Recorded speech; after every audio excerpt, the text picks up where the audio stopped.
Good morning and happy Black Friday. As anyone who lives in the United States knows, Black Friday is the shopping spree day traditionally after Thanksgiving Day. So if you are prone to want to shop and hunt the internet and stores for a great deal on something you've been wanting to buy, good luck to you. My commentary today is going to shift toward Venezuela.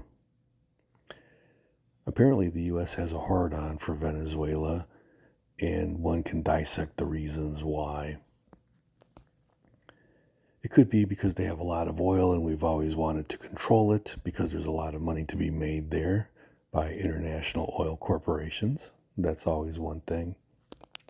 The other thing is they're anti-Trump, and Trump has a hard-on to get rid of the current government that is there. Whatever the reason, Trump is very interested to antagonize and possibly invade Venezuela. And I'm just going to offer my 2 cents on how I think that will go. And I will give you a foreshadowing of my commentary, is that I don't think it's going to go very well for the United States. What we have to do in terms of recent military history of this country is go back to Vietnam. The U.S. invaded a foreign country, ostensibly for better reasons than what we have for potentially going into Venezuela. However, the reasons are still there. The U.S. invaded. It didn't go well. We ended up having to evacuate the country as it fell to the communists. There was a lot of guerrilla warfare all in there. The Chinese were supporting the Vietnamese, and who knows who else was supporting the Vietnamese in their efforts to remove the U.S. from that country. Fast forward to Vietnam. And what you need to do, or what I would ask you to do, is put the history of Latin America guerrilla warfare into context for how it might apply to Venezuela. And if you think just post-World War II, let alone before World War II, there has always been the history of a guerrilla type of element in Latin America. Various countries have had to fight against guerrillas over the years. Now fast forward again to today, and what you are going to have is a common enemy, i.e. the United States. And all these countries, all the guerrillas in these countries are probably already organizing and salivating at the thought that they can bog down the United States with a guerrilla type war in Venezuela and Latin America. If you don't know the terrain of Latin America, it's very mountainous. A lot of jungles, a lot of forests. It is ripe for an extended guerrilla campaign to bog down the United States. And what will happen is the United States invades, the guerrilla warfare starts, and it's going to continue, and it's going to be Trump's downfall, because there is no way the United States is going to win that war. And so it's going to be Trump's downfall, and what I would foresee happening would be the next presidential election is going to hinge on this issue of the United States invasion of Venezuela.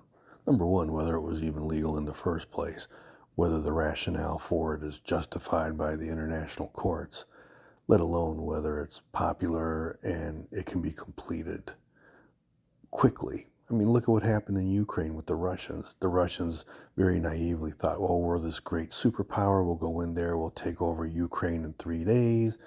It'll be done. Nobody will even have time to think about it. The world will move on, and we have Ukraine. That's sort of the same vibe that I'm getting right now from the way that the Trump administration feels an invasion of Venezuela would happen. They're bringing in all their aircraft carriers, all the troops are flexing their muscles in the Caribbean. We're so big, we're so strong, all that stuff. And if you look at what happened in Ukraine, you look what happened in Afghanistan, look what happened in Iraq, look what happened in Vietnam, all these major regional invasions that have taken place since World War II, none of them have come out the way that the United States wanted. So I don't see why an invasion of Venezuela would be any different.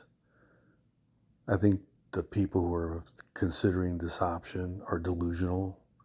They don't know history, and they're going to set themselves and they're going to set this country up to fail on the world scene if they were to invade Venezuela.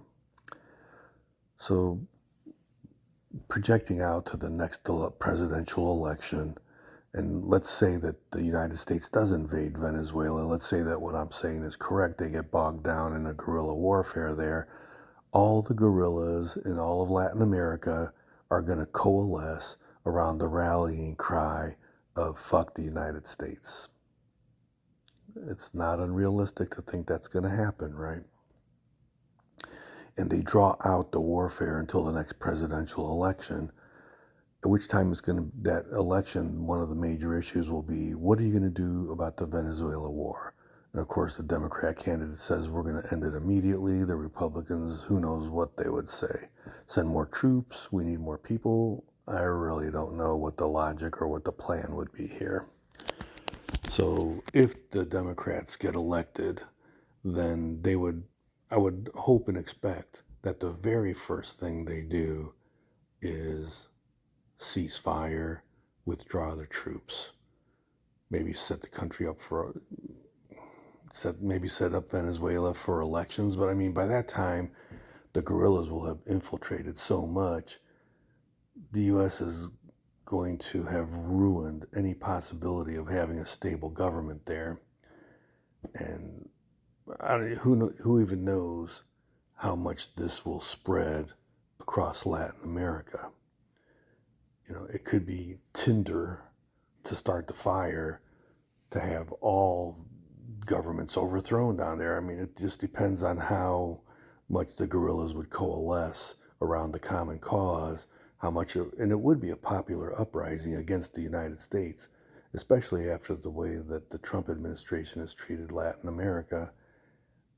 It would be popular to fight the United States. So I'm just not sure yet what the end result would be if the United States invades, if it becomes a guerrilla war like I expect, if the indigenous populations coalesce around this cause and it becomes a regional reaction instead of one that is contained to Venezuela. I can't even imagine what the long-term effect is going to be of what I would consider a very irresponsible action by the United States government if they were to invade Venezuela. So let me think about that for a little bit, and maybe that would be the subject of my next commentary. Thanks for listening. Enjoy your Black Friday, and catch you on the next one. Ciao.